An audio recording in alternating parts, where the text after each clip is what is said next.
One who has mastery over his energies will determine the nature of his activity and how he lives.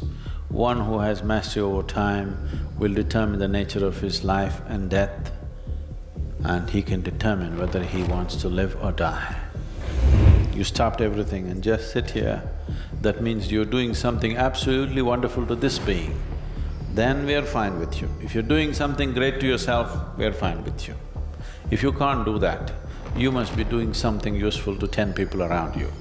If you can't do that also, then you must just learn to listen to what other people say.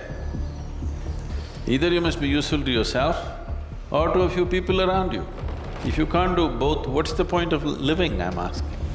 The karmic memory of the individual person is imprinted on this energy, so in each person, the prana functions in a different manner. It is unique to each individual. In the next 50 years, you may have smart energy, that the energy behaves in a particular way. You can make it behave in a certain way because you can imprint certain memory upon it.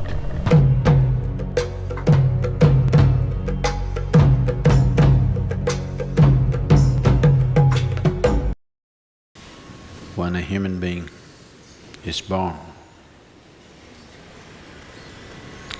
a certain software is set within himself, which is a combination of time, energy, and the information that he carries with him.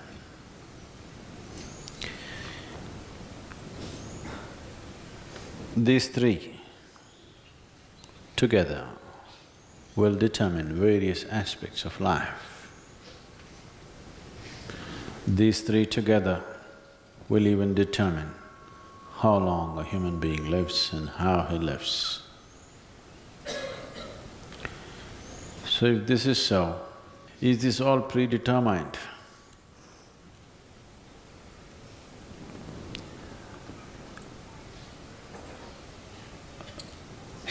The information is definitely predetermined. This does not mean you cannot take in new information. It is just that it kind of pushes you or pulls you towards certain type of things, depending upon what kind of information you have.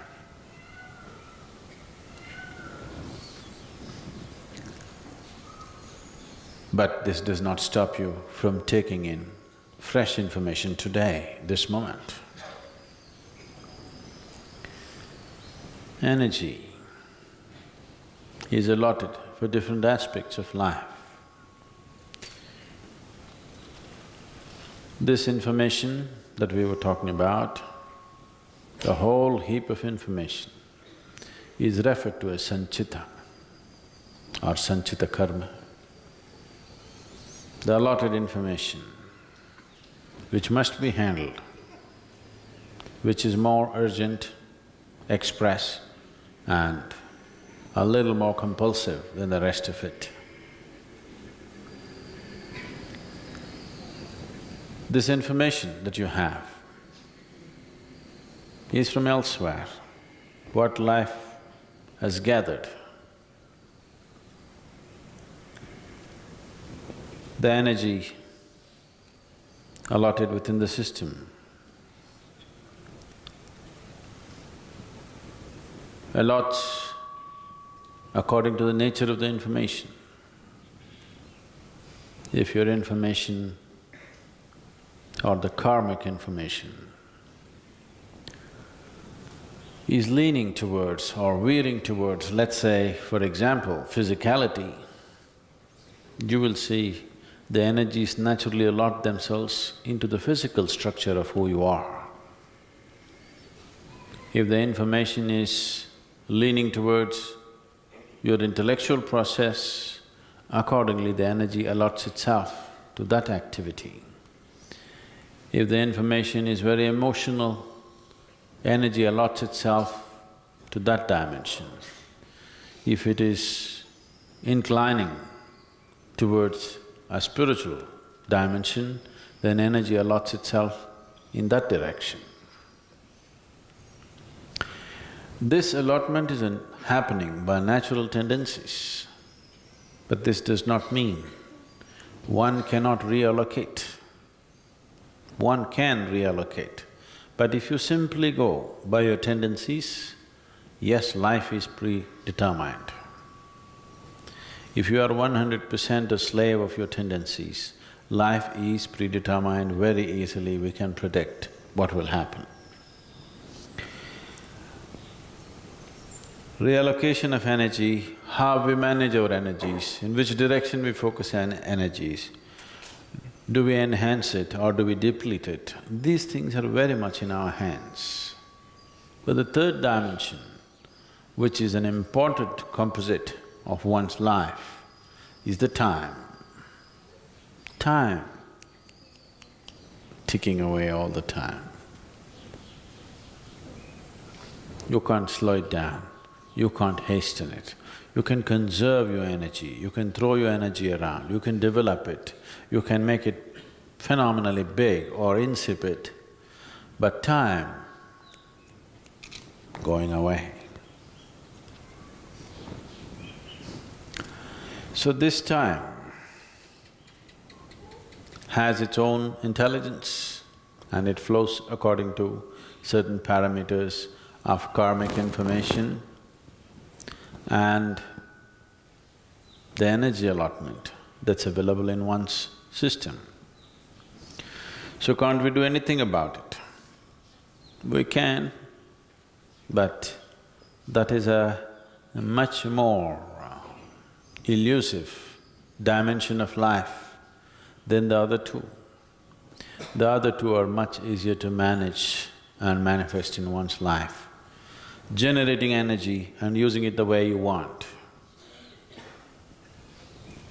Not allowing your tendencies to determine the nature of your thought and emotion and activity is much easier than taking charge of time. Even the Adiyogi took charge of time only when he was in certain states. When he was in such states, we refer to him as Kala Bhairava, that he took charge of time.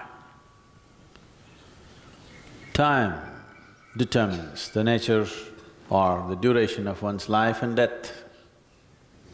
Both life and death are within the ambit of time. So time, one who has mastery over time has mastery over life and death. One who has mastery over his energies has absolute mastery over his life, but not over his death. One who has mastery over his information or one who has mastery over the tendencies which are caused by the information, or one who is free from the tendencies which are caused by the type of karmic information you carry, has mastery over the quality of his life, that whether this is pleasant or unpleasant. One who has mastery over his energies will determine the nature of his activity and how he lives. One who has mastery over time will determine the nature of his life and death, and he can determine whether he wants to live or die. So these three components together is the making of life. These three components together is what you are right now. The accumulation of body, the accumulation of information is essentially determined by these aspects. Depending upon what type of karmic information you have, you tend to go towards a certain type of information, certain type of activity. Depending upon how your energy is allotted, you naturally tend to choose certain type of activity. So they were asking me, Sadhguru, our activity, isn't it a barrier? If we give up activity, won't we be progressing spiritually faster? If you can give up all levels of activity, yes, for sure. Giving up activity, all levels of activity includes food and going to the toilet and what happens in your mind. Nice karma is the best karma. That means no activity, everything is at standstill. You just don't do work, that's not nice karma, that's bumming around.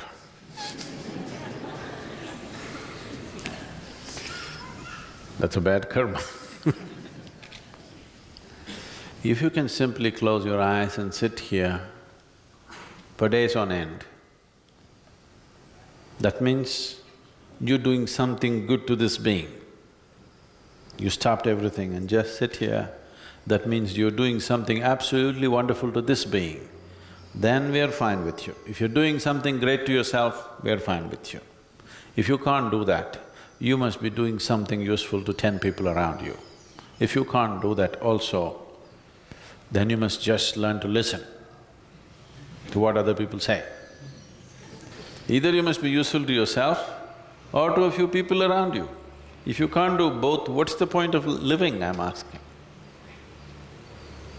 So you cannot do absolutely this and absolutely that, so little bit of closing the eyes, little bit of activity.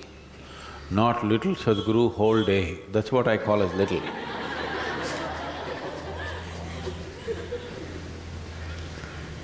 Because 24, is it such a great number? Is 24 a very big number? Even this little child knows what is 24? Yes, see. Even this little baby knows what is 24, all 24 hours. Either it must be invested in sadhana or in work. What about my sleep? That should also become sadhana and that should also become a tool for work.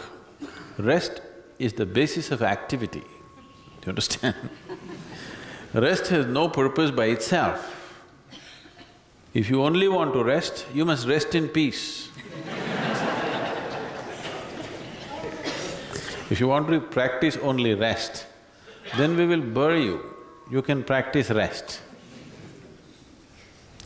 Rest is used only as a basis of… all activity is based in restfulness. So we want you to be in a restful condition so that you could be active. So sleeping and waking up is just management of energies, that's all. Time you cannot manage, it's rolling. If you sit, it's rolling, if you stand, it's rolling, if you sleep, it's rolling, you can't stop it. But sleep and activity is a way of managing our energies and a way of coming back with new force tomorrow morning. As you go, you're like a battery cell, slowly comes back. So you charge it up and again come back. The idea of charging the battery is to put it to use again, isn't it? Nobody charges a battery just for the sake of charging a battery. You charge the battery because you want to use it.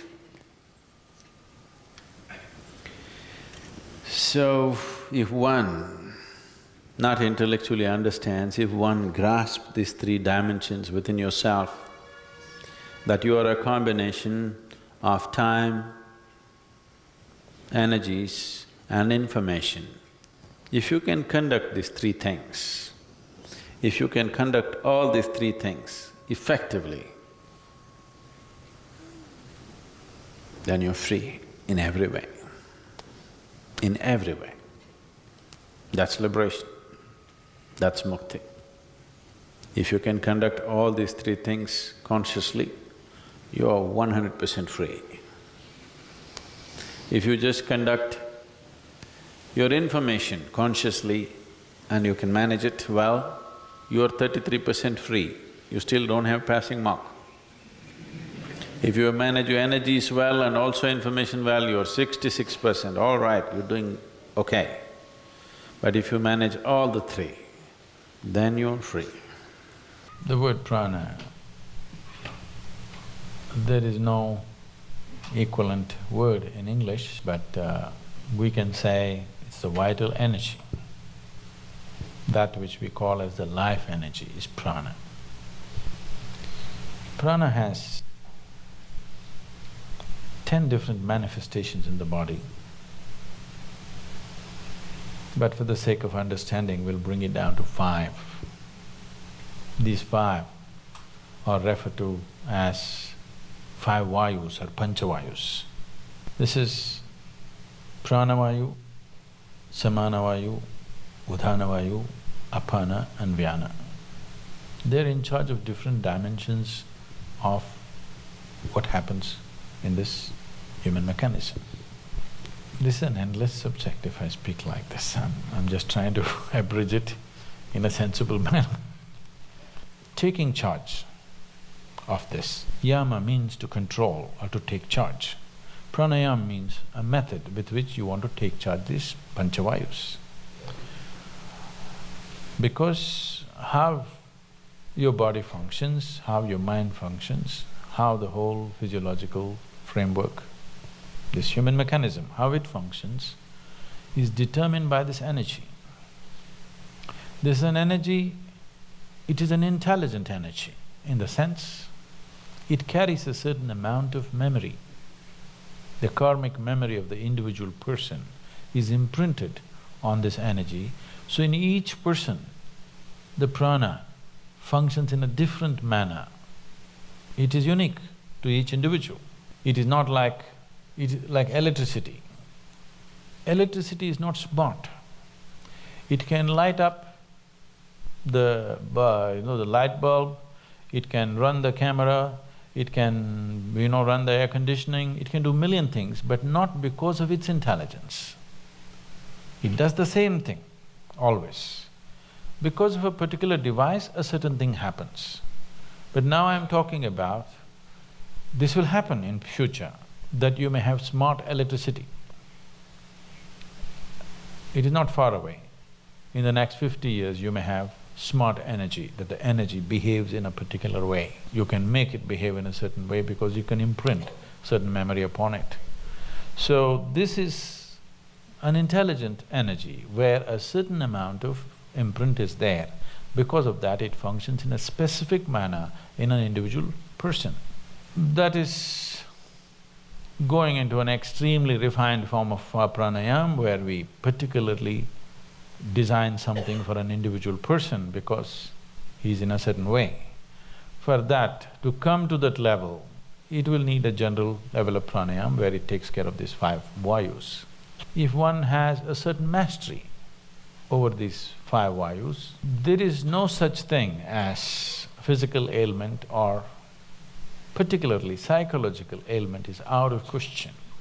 If somebody takes charge of their prana, whatever may be the external atmosphere, whatever influences in terms of reverberations, waves, emotions, other kinds of pressures, doesn't matter what, psychological balance is 100% guaranteed for a person who takes charge of his prana, always. When I say balance, maybe most of you won't be medically considered imbalanced, but a whole lot of people are psychologically imbalanced. Suppose you have a hand. Suppose this hand simply pops up right now. It pokes into your eyes and it scratches you and beats you. If your hand starts doing this, there is a sickness, isn't it? At least your hand is sick. Let me not blame the whole person. At least your hand is sick for sure, isn't it? Well, this is what most people's minds are doing. Every day it scratches you from inside, makes you cry, make you bawl, make you worry. In so many varieties of suffering, it pokes your eyeballs out many times. Is it not doing? It is sick. Maybe in a socially accepted manner, but it is sick. So one who takes charge of his prana can be 100% assured his psychological balance is there, you cannot shake it. Physiological balance also is there, But physiological ailments may happen due to various reasons. One thing is there are infections and other, organisms who want to live. Yes, they want to live.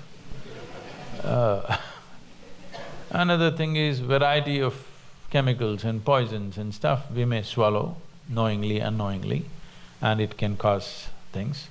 So physiological ailment is, I would say, 90% guaranteed that it won't happen. But psychological well-being is 100% guaranteed.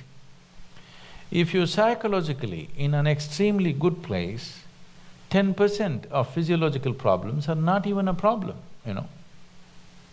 It's not even a problem. Most of the time, what little things that may happen to the body, that's not the thing. What reaction that happens in your mind is the big thing, isn't it? Yes or no? Yes. So, pranayama means you want to take charge of the vital forces. As I said, they have an intelligence of their own, each one of them. Either during birth, after conception, how they enter the newborn and how they leave the dead. In this, it clearly displays it has an intelligence of its own. One may not notice this unless they become very conscious about these things. It's a world by itself, if you ask me. It takes a certain level of attention. The word attention may not go deep enough. I'm using the word attention because the other words are horribly corrupted. Awareness and this and that are badly corrupted. So I'm using the word attention, but the word attention is not suggesting what is needed. Just mental alertness is not enough. It has to become really attentive. If you make yourself like that, you know how these five are functioning.